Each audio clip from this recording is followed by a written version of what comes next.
Հիմա դուք ուզում եք ասել, որ տուգանքները դատական ակտեր են։ Դուք դատական վերահսկողություն չունեք տուգանքների համար, դուք ուղիղ մարդկանց բռնական այո, ժամանակին դրանք դատական ակտեր էին։ Հիմա առանց դատական վերահսկողության մարդկանց պետությունը, մարդկանց գրպանները դատարկում են։ Վարչարություն չիրականացնենք, վարչական մարմինները տուգանքներ չկիրառեն, վարչական ակտեր չկիրառեն։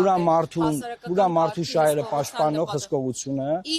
որ պետքա առանց դատական վերահսկողության ինձ տուգանեն ու իմ հաշիվների վրա կալանք դնեն։ Ես ենթադրում եմ, որ դատարանների ծանրաբեռնվածությունից էլ կբողոքեր, իրավացիորեն։ Արդեն երեք ԲԴԽ-ի մոտ ենք բողոքել։ Այո, եւ հետեւաբար պետքա կողմնորոշվենք ինչից ենք բողոքում եւ ինչ ենք ուզում անել։ Իմ ներողությունը բան ասեմ, իմ իրավունքները եւ իմ երեխայի իրավունքները պաշտպանված են այն երկրում,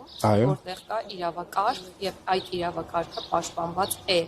Հարկադիր կատարումն ապահովող։ Տիկին նախարար նորա մանկապարտության դեպք բացահայտել այս երկրում, որը կոչկվում էր երեխա իրավունքներից, ոնց է նախարարը խոսում, այդ այն դեպքում, որ կոչկվում էր լրագրող Սյուզին Բադոյան այդքան չպայքարեր, չէր բացահայտվելու, չէին մարդկանց